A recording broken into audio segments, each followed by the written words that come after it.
အားလုံးပဲမင်္ဂလာပါခင်ဗျာဒီနေ့မှာတော့တိုင်းမင်းသားကြီးကျက်လီရဲ့ပရိသတ်တွေအမြဲတမ်းတန်တနေရတဲ့ဂန်းတွင်တန်ရုပ်ရှင်ဖုံးစီငေါ့ရဲ့အပိုင်းတစ်ကိုအနှစ်ချုပ်တင်ဆက်ပေးသွားမှာဖြစ်ပါတယ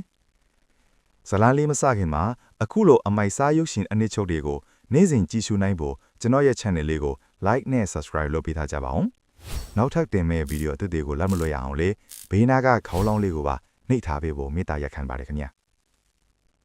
ကဲဇလန်လေးကိုစားလိုက်အောင်ဇလန်အစမှာတော့နဂါးလေကြီးပေါ်မှာမီးထွန်းပွဲတော်ဆင်နွှဲနေတဲ့ကန်လုံအေးကရာစစ်ကိုဟုံဝါအဖွဲ့ကလှုပ်ချန်တပ်ဖြတ်သူတွေရုတ်တရက်ဝင်ရောက်တိုက်ခိုက်တဲ့မြင်ကွင်းနဲ့စတင်ထားပါ၏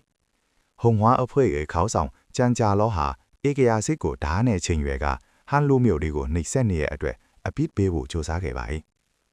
ဒါပေမဲ့အေးကရာစစ်ဟာကန်ကောင်းထောက်မှတ်စွာနဲ့လွတ်မြောက်သွားခဲ့ပြီးနောက်မှာတော့ဒီအန်ဒရရှိတဲ့ပုံကန်သူတွေကိုအမစ်ပြတ်နှိမ်နှင်းဖို့အတွက်အမိန့်ထုတ်ပြန်လိုက်ပါ၏ဒီတာဝန်ဖို့တော့အသက်16နှစ်ပဲရှိသေးပေမဲ့တိုင်းပညာမှာတော့ပြိုင်ဘက်ကင်းနဲ့ကိုးတကားစုံဘူချုပ်ကြောက်ဝမ်းချမ်းကိုပေးရလိုက်ပါတယ်။ဘူချုပ်ဟာဟုံဝါအဖွဲ့ရဲ့အမာခံအဖွဲ့ဝင်တွေစီကနေအဖွဲ့ဝင်စရင်ကိုရယူဖို့နီးမျိုးစုံနဲ့ရရက်ဆက်ဆက်နှိမ်နှင်းခဲ့ပါတယ်။တစ်ဖက်မှာလည်းဒီလိုနိုင်ငံရေးမုံတိုင်းတွေနဲ့မသက်ဆိုင်သလိုပျော်ပျော်နီးတတ်တဲ့ကွမ်တုံပီနန်ရဲ့တိုင်းကျော်မောဖုံးရှီငေါတယောက်ဘလိုဒီအလွဲတွေနဲ့ကြုံတွေ့ဦးမလဲဆိုတာဆက်လက်ကြည့်ရှုပေးကြပါအောင်ခင်ဗျာ။ကောင်တုံမျိုးရဲ့တနေ့မှာတော့စီကားတိုက်မြိုက်လာတဲ့ပြင်းနေအားကစားပလန်ပွဲကြီးကိုကျင်းပနေပါတယ်။အဲ့ဒီပွဲကိုမြို့မျက်နှာဖုံးတထေးကြီးလွေလောင်ဟူနဲ့အတူသူ့ရဲ့လောက်ပါတဲ့သမီးဖြစ်သူလွေတင်ဟန်လည်းတက်ရောက်လာခဲ့ပါတယ်။လွေတင်ဟန်ဟာသူမရဲ့အလှပါကြောင့်လူပြိုသူတွေရဲ့ဝိုင်ဝန်းနှောက်ယှက်ခြင်းကိုခံရတဲ့အချိန်မှာလေကျွန်တော်တို့ရဲ့မင်းသားချော်ဖုံးရှီငေါကတစ်သားလေတစည်းနဲ့မတော်တဆရောက်ရှိလာခဲ့ပါတယ်။မတရားတာမြင်မနေတတ်တဲ့ရှီငေါဟာလူမိုက်တွေကိုဝင်ရောက်ဆုံးမဖယ်ခဲ့ပြီးအဲ့ဒီစုံသွေးမှုကနေပဲသူတို့နှစ်ဦးဟာတအူးတူဆင်းဝင်စားသွားကြပါတယ်။လွေတင်ဟန်ဟတ်အလှပမှာကျွေးဆင်းသွားတဲ့ရှီငေါဟာအလှလေးရှိမှလူဆွမ်းကောင်းလို့ပြကိုအတွက်အားကစားပလန်ပွဲမှာပါဝင်ရှင်ပလန်ဖို့ဆုံးဖြတ်လိုက်ပါတယ်။ပထမဆုံးပလန်ပွဲဖြစ်တဲ့အဝေးခုံပလန်ပွဲမှာရှီငေါဟာတာမန်လူတွေထက်ထူးခဲ့တဲ့ခုံအားနဲ့တဲချင်းတစ်ခုလုံးကိုကြော်ဖြတ်ပြီးအန်တော်စရကောင်းအောင်ခုံပြခဲ့ပါတယ်။နောက်ထပ်လက်ဆင်ကန်အပြေးပြိုင်ပွဲမှာလည်းသူနှစ်သက်နေတဲ့တင်ဟန်ကိုပါအဖော်ဆက်ပြီးအတူတူရင်ပြိုင်ခဲ့ပါတယ်။တင်ဟန်ချော်လဲသွားလို့အခြေအနေမဟန်တော့တဲ့အချိန်မှာရှီငေါဟာသူ့ရဲ့အမြန်နှုံးမြင့်တက်ွက်တွေကိုအဆုံးချပြီးရေးချမြန်တဲ့နှုံးနဲ့ပန်းဝင်နိုင်ခဲ့ပါတယ်။ပြိုင်ပွဲမှာအနိုင်ရသွားတဲ့အတွက်ရရှိလာတဲ့စုဒီဇိုင်းကိုလည်းတင်ဟန်ကိုလက်ဆောင်ပေးခဲ့ပြီးသူမရဲ့အပြုံးတွေကိုအယာယူခဲ့ပါတယ်။ဒါပေမဲ့လူမိုက်တွေကအရှုံးမပေးပဲအလစ်ချောင်းတိုက်ခိုက်တဲ့အခါမှာတော့ရှီငေါဟာချင်းတောင်းတစ်ခုကိုအဆုံးချပြီးကာကွက်တစ်ခုလိုမျိုးလှပတဲ့တိုင်းကွက်တွေနဲ့လူမိုက်တွေကိုပညာပေးခဲ့ပါသေးတယ်။ဒီလိုနဲ့သူတို့နှစ်ဦးရဲ့အချစ်ဆက်လန်လီဟာအားကစားကွင်းထဲမှာပဲစတင်အမိတွေခဲ့ပါတော့တယ်ခင်ဗျာ။တစ်ဖက်မှာလည်းထထေးကြီးလွေလောင်ဟူဟာသူ့သမီးအတွက်တင့်တော်တဲ့တမက်တယောက်ရရှိဖို့တိုင်းစင်ပြင်းပေါ်မှာတမက်ရွေးခွေတစ်ခုကျင်းပခဲ့ပါ၏။ဖုန်ရှီငေါကတော့သူနှစ်သက်နေတဲ့လွေတင်ဟန်ကိုရရှိဖို့အတွက်ပျော်ပျော်ကြီးတွားရောက်ရှင်ပြိုင်ခဲ့ပြီးမိစင်ပေါ်လောက်တဲ့အခါမှာတော့တင်ဟန်ရဲ့အစေခံမလေးကိုတမိအစ်စ်လူထင်မှန်မှာထွားခဲ့ပါတယ်။ရုပ်ဆိုးလာတဲ့အစေခံမလေးကိုမြင်ပြီးရှီငေါတယောက်လမ်းဖလန်ထွားခဲ့ပြီးမင်္ဂလာမဆောင်ရှင်တာနဲ့တမင်ကတဲ့ရှုံးဘေးကထပ်ပြေးခဲ့ပါတယ်။ထားဖြစ်သူရှုံးနှင်းသွားတဲ့တရင်ကအမေဖြစ်သူမြောင်ရှုဝါစီကိုရောက်သွားတဲ့အခါမှာတော့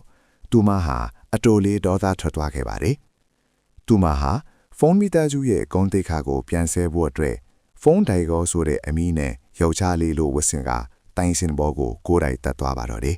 ။မြောင်ရှုဝါရဲ့တိုင်းပညာဟာတကယ်ကိုပြိုင်ဘက်ကင်းလာပြီးတိုက်ခိုက်နေရင်နဲ့လွေးကတော်ကြီးကိုတောင်စိတ်ရိုင်သွားအောင်နောက်ပြောင်နိုင်ခဲ့ပါတယ်။နောက်ဆုံးမှာတော့မြောင်ရှုဝါဟာအနိုင်ရသွားခဲ့ပြီးလွေးမီတာကျူရဲ့တမက်အဖြစ်အတင်းအကျပ်တတ်မှတ်ခြင်းကိုခံလိုက်ရပါတယ်။ဒါပေမဲ့ဖုန်းတိုင်ကောဆိုတာကဖန်တီးထားတဲ့နာမည်တစ်ခုသာဖြစ်နေတဲ့အတွက်အိမ်ထောင်ဦးစီးဖြစ်တဲ့အဖေဖြစ်သူကတားဖြစ်သူဖုန်းရှီငေါကိုပဲအစားထိုးပြီးလက်ထပ်ခိုင်းလိုက်ပါတယ်။ဖုန်းရှီငေါဟာသူတကယ်ချစ်ရတဲ့လွေတင်ဟန်ကိုလက်ထပ်နေရတာမှမသိပဲရုပ်ဆိုးတဲ့အစီခံမလေးနဲ့ညားပြီးဆိုပြီးဝမ်းနဲ့ပူဆွေးနေခဲ့ပါတယ်။မယူခြင်းပဲယူလိုက်ရတဲ့ထမက်ကလေးဖုန်းရှီငေါတယောက်မင်္ဂလာဆောင်ဝတ်စုံနဲ့ငိုးမယ်မဲဖြစ်နေတဲ့မြင်ကွင်းကတော့တကယ်ကိုရေးစရာကောင်းလာပါတယ်ခင်ဗျာပျော်စရာကောင်းတဲ့မင်္ဂလာပွဲလေးပြီးဆုံးသွားရင်တော့မှတော့ဖုံးမိတော်စုအတွက်ထင်မှတ်မထားတဲ့အန်တယ်ဆိုကြီးတစ်ခုရောက်ရှိလာပါတော့တယ်ဖုံးရှိငေါရဲ့အဖေဖြစ်သူဖုံးတက်ဟာတကယ်တော့ဟုံဝါအဖွဲ့ရဲ့အမာခံအဖွဲ့ဝင်တူဖြစ်ပြီးအစိုးရကအသေးတန်လိုက်ရှာနေတဲ့အမီစအင်းဟာသူ့လက်ထဲမှာရှိနေတာပါ ဒီလိုဝက်ချက်ကိုဗိုလ်ချုပ်ကြောက်ဝမ်ကျန်းကတီးသွားတဲ့အခါမှာတော့စစ်တေအင်အားအလုံးကြီးနဲ့ဖုံးအိမ်တို့ကိုဝိုင်းထားလိုက်ပါတော့တယ်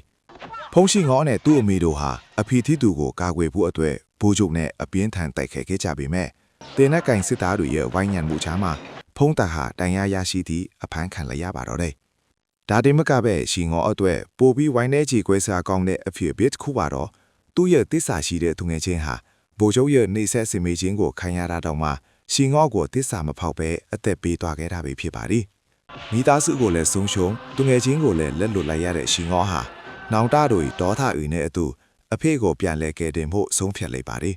သူငယ်ချင်းရဲ့အလောင်းကိုအရှိတကားမှတွားရောက်လူရင်းဗိုလ်ချုပ်ရဲ့လူတွေကိုတအူးတည်းရင်ဆိုင်ခဲ့တဲ့ရှင်ငေါ့ရဲ့တက်တီကတော့တကယ်ကိုလေးစားစရာပါပဲအခုတော့ဖုံးရှင်ငေါ့တယောက်သူ့အသက်ကိုပဓာနမထားပဲအဖေကိုကယ်ထုတ်ဖို့တေမင်းသမျှကြောက်စရာကောင်းတဲ့ကွက်မြတ်မိစင်မင်းစီကိုဦးတီထွက်ခွာလာခဲ့ပါပြီခင်ဗျာ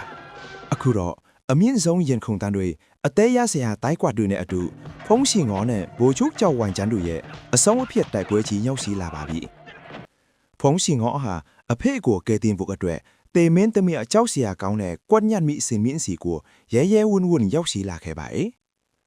ဗိုလ်ချုပ်ကြောက်ဝိုင်ကျန်းဟာလည်းတာမန်လူမဟုတ်ပါဘူးသူဟာပြင်းထန်လွန်းလာတဲ့ထောက်ပေးလက်သီးတိုက်ပညာရှင်တူဖြစ်ပါတယ်။သူတို့နှစ်ဦးရဲ့တိုက်ပွဲဟာကွမ်မြတ်မိစင်မင်းအောက်ကတစ်သားတိုက်တွေစီထားတဲ့ကျင်းမြောင်းလာတဲ့နေရာထဲမှာအကျိတ်အနေဖြစ်ပွားခဲ့ပါတယ်။ဗိုလ်ချုပ်ရဲ့ပျော့ပြောင်းတလို့နဲ့ပြင်းထန်တဲ့လက်သီးချတွေအောင်မှာရှီငေါ့တီအောင်အတော်လေးအထိနာဟဲ့ပေမဲ့ရှီငေါ့ဟာသူ့ရဲ့ပါနတ်မှုကိုအသွင်ချပြီးအဲ့ဒီကျင်းမြောင်းတဲ့တစ်သားချောင်းတွေကြားမှာပဲဗိုလ်ချုပ်ကိုပြန်လဲတိုက်ခိုက်ခဲ့ပါတယ်။အရက်ရှိရဲ့ဗိုလ်ချုပ်ဟာကျင်းမြောင်းတဲ့နေရာမှာတိုင်းကွက်တွေကောင်းကောင်းထုတ်လို့မရတော့ပဲရှင်ငေါ့ရဲ့လက်တပြက်ခြေတော့တိုင်းကွက်တွေကြားမှာအထိနာသွားပါတော့တယ်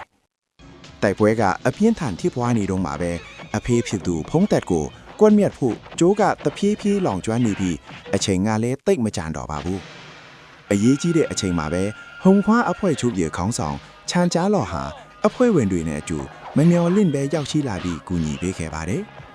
ရှင်ငေါ့နဲ့အဖွဲ့ချုပ်ခေါင်းဆောင်တို့ပူးပေါင်းလိုက်တဲ့အခါမှာတော့ဗိုလ်ချုပ်ကြောက်ဝမ်ကျန်းဟာသူ့ရဲ့ကိုယ်ပိုင်ယာမိုင်းတွေနဲ့ပဲအသက်ပြောက်သွားပါတော့တယ်။ဖုံးရှင်ငေါ့ရဲ့တက်တီနဲ့မိဘအပေါ်ထားတဲ့တားလီမာစိတ်ဓာတ်ကပဲဒီအောင်ပွဲကိုဖန်တီးပေးခဲ့တာဖြစ်တယ်လို့အဖေးဖြစ်သူကိုလည်းတေဘေးကနေအခိန်မီကယ်တင်နိုင်ခဲ့ပါတော့တယ်ခင်ဗျာ။ နောက်ဆုံးမှာတော့အန်ဒီရီအာနုံပြီးဆုံးသွားခဲ့ပြီးဖုံးရှင်ငေါဟာဟုံဟွားဖွဲ့ချုပ်ရဲ့တရားဝင်စက္ကန့်သူအဖြစ်အတိမပြုခြင်းခံခဲ့ရပါတယ်။သူဟာအဖေအမေနဲ့အတူသူတကယ်ချစ်ရတဲ့ဇနီးလေးလွေတင်ဟန်တို့ပါခေါ်ဆောင်ပြီးလောကအနက်လှဲ့လေဖို့တဲ့ပျော်ပျော်ပါပါကြီးထွက်ခွာသွားရင်းနဲ့ပဲဇလန်းကြီးပြီးဆုံးသွားခဲ့ပါပြီ